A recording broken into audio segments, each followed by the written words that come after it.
This is Deb Watson, and in this lesson I'm going to show you how to add things to your seashell painting. First, print out some different sizes of shells.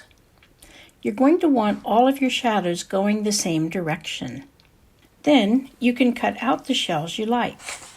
And when you cut them out, include the shadow. Cut the shadow out with them. That allows you to lay them on your painting and move them around and see how they look. Let's see that in action. The best advice for a good composition is to keep it simple. Pick 2 or 3 main items and arrange them so they look natural. Don't put them all the same distance apart or line them up in a row. And be sure you keep all your shadows going the same way. The most common mistake students make is to add too many small things. I like to use old photographs, but those advertising flyers you get in the mail, they work well too, especially if they're laminated on both sides. Whatever you use, just tape the shell to your surface, and you can use graphite paper to trace an outline.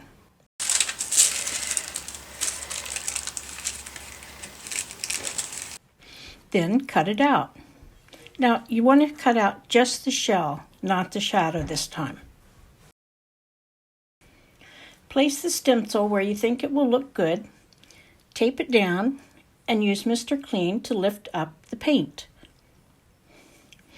Then you can paint the shell and the shadow. Be sure your shells have a very light highlight and impressive dark shadows. That's where the reality comes in. Wimpy lights and darks won't give you that pop.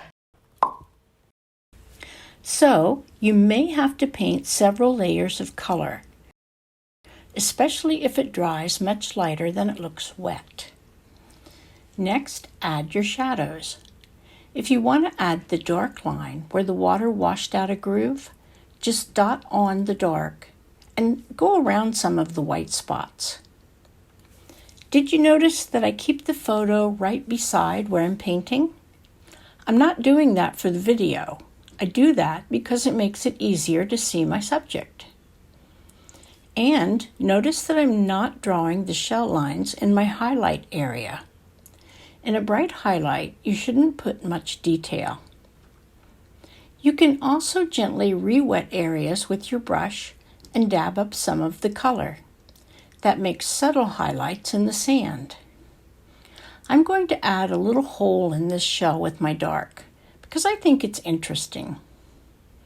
Last, I add opaque white to my highlight to make it even brighter, and I dab it with a finger to soften the edges. I'm also dotting white in the sand shadow to make my waterline look more natural. And now I'm going to repeat this with the tiny shell. I'm going to use this photograph for a number of stencil shapes. If you save your stencils, you can reuse them many times. It's really fun to paint shells with friends and family because they're always amazed at the realistic look they'll get. This odd shell is a challenge because of the dark shadows, but the shape of it works well in this corner, so I'm going to give it a try. I start with the dark values, and then I add just a touch of color. I use white for the highlights,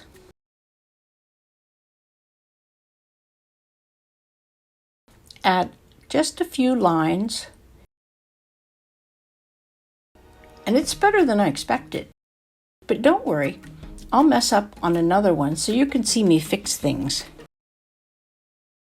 This thing, I don't know what it is, but I'm going to put it right here in the middle.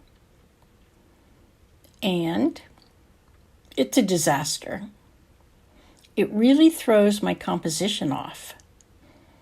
If this was your painting, would you think it was ruined? It's not. I decided to turn it into a piece of coral. I used the last stencil to lift up a shape. I'm very gentle with my lifting this time, as I don't want to ruin the paper. With Arches paper, I can change my mind a couple times before the paper starts to come apart. It's really nice that way. I'm going to make this coral brownish, and the part that's laying in the shadow of my white shell, I'll make that darker so that the shadow looks right. Coral can be any size or shape. As long as it has a few shadows and some different sized black holes, it will look like coral. I like having a photo to copy. I always feel like I get a more realistic painting if I have something real to look at.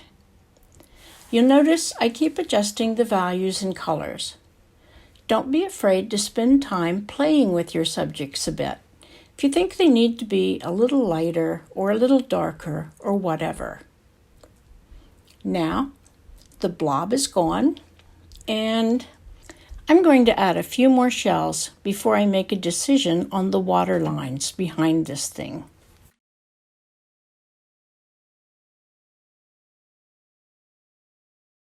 You can add as many or as few shells as you like. Then, if they don't look good, you can change them. Playing with blue and brown can get you started on a valuable watercolor painting skill, fixing things. You'll also see composition in action. Add one thing and the entire composition changes. Making a composition interesting and balanced is what art is all about. Like this little shell. I thought it would work here in the corner, but once I got it done, I realized it's not blending in. It's so pretty my eye stops, and I need more of a directional line to keep my eye moving through the whole composition. So I re-wet and lifted out a lighter area that kind of points to the left, so my viewer's eye doesn't stop at this shell. The little shell ends up looking half buried in the sand, and it's not nearly as pretty, but my composition works better, and that's more important. If you have a shell that looks too isolated, try burying the bottom in the sand.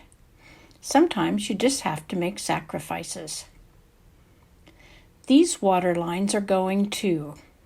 First, I add more paint to blend the left side of this coral into the sand or shadow. Then, I use a damp brush to reactivate the dark area I want to lift up and dab the color up with the paper towel. This is hard on your brush, and it does wear out the brush's point.